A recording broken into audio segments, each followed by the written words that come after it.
So that just happened. In case you missed it, this morning they revealed the PlayStation 5 Pro, which, like, when this happened in 2016 with the PS4 Pro, I remember it being really exciting. People were super pumped. Oh, wow, we're already at the middle of the generation. We're going to get reveals for a bunch of cool games that are specifically enhanced for it. I can't wait. And with the PS5 Pro, that level of excitement, I think, was there as the presentation began. Mark Cerny started going through the history of the PlayStation 5, why they designed it the way that they did, and what makes the PlayStation 5 such a capable piece of gaming hardware. And you know what, this makes sense. You know, they're kind of towing a line where they have to explain why you should want to spend a lot of money on a PlayStation 5 Pro, but they can't badmouth or talk down to the PlayStation 5 because that's still going to be available, and the majority of people that are going to be buying consoles in the next 4 years are going to be buying most likely a PlayStation 5 as well. So they have to kind of toe this line between explaining why the PS5 needs to exist and what it does well, while also complimenting the PS5 and being like, yeah, it's actually really good. You know, we love it dearly and it's amazing and you should love that still, but we can do this better over here. So it's kind of a weird pitch to begin with, but it's nothing that they're not used to. Like I said, they did it before with the PS4 Pro back in 2016, so they have some experience with it. And eventually, the man, the myth, the legend, Mark Cerny himself comes on screen and starts to explain what they're going to be doing with the PlayStation 5 Pro and what they need to do to enhance the performance and make it the most definitive console on the market, full stop. Everybody should buy it, blah, blah, blah. And he does this by showcasing how there are basically two modes in most games nowadays for the PlayStation 5, and that is a fidelity mode, or basically a mode that looks really pretty, and then there's a performance mode that looks a little less pretty but gets higher frame rates. And he reveals during this discussion something really, really interesting that I don't know whether or not it was made public before, but I found it pretty compelling. When asked to decide on a mode, players are choosing performance about 3/4 of the time. 3/4 of the time. Like 75% of the time, people are choosing to play a less pretty version of the game to get better frame rates. If that doesn't tell companies like Sony and Xbox and everybody that they need to prioritize frame rates, that's what gamers are voting they prefer, I don't know what will. You know, I've defended the 30 FPS thing before because some of the best games of all time launched at 30 frames on console, whether you look at something like Red Dead or Breath of the Wild, or you go back and look at like Skyrim or something. Like all of those games that you know and love launched at 30 on console, and they were still great. But I think the point is, in 2024, things have changed, and gamers who now are much better equipped in terms of hardware, it's much more common to invest in your hobby if it happens to be gaming, they expect more from their purchase. They expect 60 frames at least to be an option. So I think Xbox should listen up. PlayStation needs to, of course, focus on that, which is kind of the pitch for the PlayStation 5 Pro, that they are aiming to combine fidelity mode and performance mode. So you get the frame rate of performance with the fidelity of fidelity mode. Simple pitch, makes sense. Removing that decision, or at least narrowing that divide, is one of the key targets for PlayStation 5 Pro. We want to give players the graphics that the game creators aspire to, at the high frame rates that players typically prefer. To do that, PS5 Pro substantially improves over PlayStation 5 in 3 ways. Ooh. Here's what we call the big 3. Big 3. I like big things and I like 3. So I'm all here for it. However, when we look at the screen, something should jump out to you immediately. Larger GPU, number 1. Advanced ray tracing, number 2, as opposed to not advanced ray tracing. And number 3 is AI-driven upscaling. Now this, when I was watching it live on stream, which, by the way, I stream on Twitch, I stream on YouTube, we co-stream everywhere. Go look up Luke Stevens Live or Luke Stevens TV on Twitch and join us, because we have a great time. And when we watch this live, immediately, like, the red flag started going up. I was like, wait a second. You're saying for the PS5 Pro, 3 things are like new. You've added 3 things that are supposed to justify this upgrade. And 2 of them are the same thing. Larger GPU and advanced ray tracing. Ray tracing is all handled within the GPU. So 2 of your 3 things are basically the same thing. If you have so little that you're adding to your console that 2 of the 3 or big 3 are the same thing, it doesn't bode that well. Furthermore, there is no mention of any CPU upgrades because there isn't a CPU upgrade. With the PlayStation 4 Pro, they introduced a higher clock speed, kind of like a boost mode to the frequency of the CPU during specific like moments of gameplay. And that was aimed to reduce basically CPU bottlenecks in performance, which is something that's hit a lot of games recently as well. Apparently, the PlayStation 5 Pro just leaves the CPU as is. So they're not really going to be doing anything with that. So if there's any CPU bound games, the PlayStation 5 Pro presumably won't really offer that much improvement over the PlayStation 5's performance. You might be able to crank like texture quality or something, but if you are limited to like 40 frames a second or 30 frames a second because of CPU limitations, that's not going to magically change now. And then they get to the AI-driven upscaling and mention something called PlayStation Spectral Super Resolution. And you know, whenever I see a company, a big corporation, introduce AI anything, I get a little suspicious because that is an investor buzzword through and through. It feels like nowadays, if you put AI on anything, it will just magically be worth millions or billions of dollars because investors are just so needy to be involved in something cutting edge, I guess. But nonetheless, AI is here, and they say it's present with the PlayStation Spectral Super Resolution, or PSSR, or as I prefer to call it, pisser. Yes, I'm very mature. I can't unsee it, and now that I've told you, you are not going to be able to unsee it anytime you look at PSSR from now through the rest of this generation. I guarantee you, every time you look at it, you will think pisser. You're welcome. Having said that, though, this is basically their own version of like FSR or DLSS. This has been rumored for a long time. They say that it's also hardware enhanced, so they have stuff on the actual chip in the device that specializes in this upscaling, which again is a great addition. I'm glad to have that. I don't love that we are reliant on upscaling to get games to run well, but it does seem like it looks pretty good in these shots that they provide. It actually does look very, very sharp. I've actually been playing The Last of Us Part 2 intermittently over the last few months. It's just an interesting game to pop into to get an idea of where like Naughty Dog might be heading in the future. But as you can see here on YouTube at 4K, if we even do stats for nerds, you can see this is encoded with VP9. That's the transcode that YouTube used. So this is a very, very high quality image. Not the craziest bitrate ever, but still looks pretty good.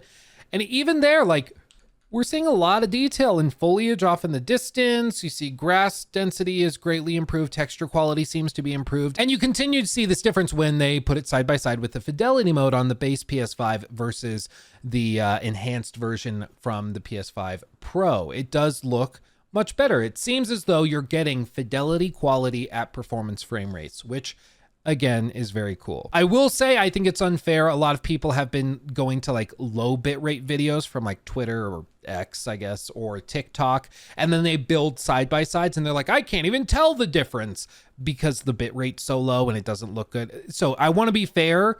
That's unfair to compare those. There is a difference between the PlayStation 5 Pro and like performance mode, which they get to here in just a second, but pulling up like a Twitter video is just frankly not fair in my view. You can see here a Last of Us Part 2 comparison with some very, very clear-cut side-by-sides. I mean, I think this is just pretty clear. There is so much detail lost in the performance mode on the base PS5, where you can see detail levels in the glass is just gone. You can't even read the signs that are on the watchtower, whereas on the PS5 Pro, you can actually make out Fedra. You can see much more detail in the windows. They've been able to crank the mesh quality as well. Other things like the barbed wire around here is just completely lost in the PS5 performance mode, whereas over here, it actually renders it all the way through. Here it's just lost with the lower resolution, but here it's retained. So there definitely is a difference. And I got to give them credit for that because there is a difference. But whenever you're trying to justify an expensive hardware upgrade, if I have to pause the video and zoom in and look for it, like the improvements, I'm starting to think maybe the improvements are not that clear or not that overwhelming. You know, like if I really have to search for it, is it that big of a difference? And then they double down on AI stuff and like AI is amazing and all this. It really just feels as though this whole thing is meant to appeal more to investors by signaling that they have AI stuff that they can do now, as opposed to justifying to gamers and customers what is actually capable with this device that was not possible on the PlayStation 5. They show some really pretty shots of Horizon, for sure. Horizon's a very beautiful game. They say they can do new lighting stuff they couldn't do before, which I'm sure is true. But honestly, if you told me this was a clip from the PlayStation 5, I would probably believe you as well. That's not really a diss on anybody other than to say that Horizon Forbidden West looks really good. But the point is, this is not a big leap or anything. And so that makes it all the more shocking when we get to the end of this presentation and they reveal just what this is going to cost. This is the PlayStation 5 Pro, ribbed for your pleasure, and it is launching for $700 in the US. Not to mention, the vertical stand is sold separately for $30. If you want to buy the stand, this little stand to make your PlayStation 5 Pro stand upright with proper airflow, you have to spend an additional $30. Beyond that, there is no disk drive included either. So if you want that, you have to spend another $80. So if you want a PlayStation 5 Pro in the US with disk drive, just as you would expect, and with a vertical stand, you're going to have to spend over $800 for differences in visuals that you can see in specifically enhanced games, but like you have to really, really look for it. Needless to say, people are a little perturbed. People are further perturbed because the prices are pretty insane, even across different currencies. Depending on where you live, of course, where you can get the game. Depending on where you live, this console could cost you as much as $1,000 Australian. It could cost you the equivalent in the US of like $850 if you happen to live in the EU. It's extremely expensive. And I understand there's mitigating circumstances. You know, the value of global currencies have kind of gone into a shredder in the last like 3-4 years since COVID. And, you know, that's because of inflationary pressures. That's because of monetary policies from various governments and all sorts of stuff that is not really relevant in a gaming channel like this. I can talk about it at length on stream because then I can kind of flex my finance degree. But other than that, it's just not that pertinent here. But what gamers know and will take away from this is that it is very expensive, even in the US, where it's like technically the cheapest. But if you live anywhere other than the US, it becomes disproportionately more and more expensive, which is baffling. And then to see them go and nickel and dime over things like the vertical stand or the CD drive, or even just like, I remember there were rumors that they were going to include the DualSense Edge, like the Pro whatever controller that PlayStation has, in the PS5 Pro box because it's a Pro device. So you provide the Pro controller in the box. Nope, it's the basic PS5 controller. It's crazy. It's actually crazy, especially the vertical stand. That's one that just pisses me off more than anything. Like the gall to sell such an expensive device that I'm sure is technologically like really impressive, this and that, but to sell this and then take the stand out of the box that probably cost you pennies to make just so you can squeeze an extra $30 out of people. It's the most Apple way of doing things.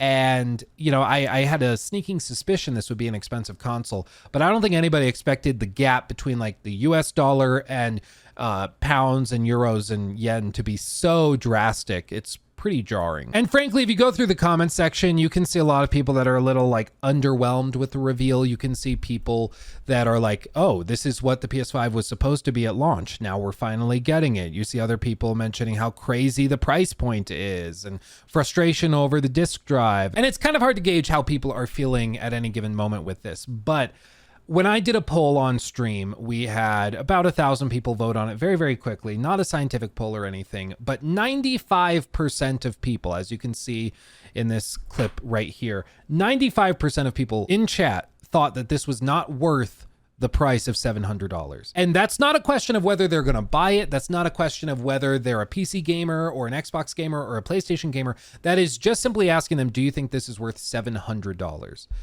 And overwhelmingly, people say conclusively, no, they just don't see it. What's even crazier than the price point, though, is that this is still almost certainly going to sell out.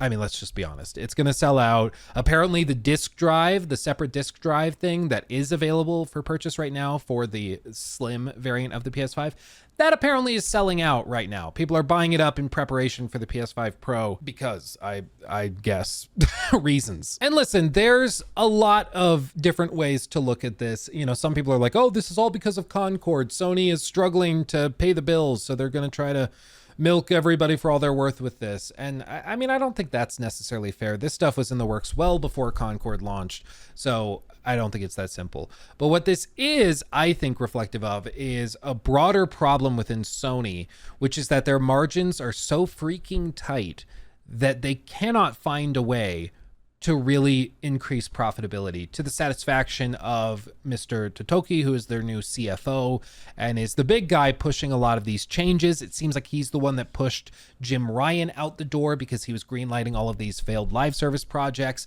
and wasting billions of dollars on acquisitions that didn't really make sense.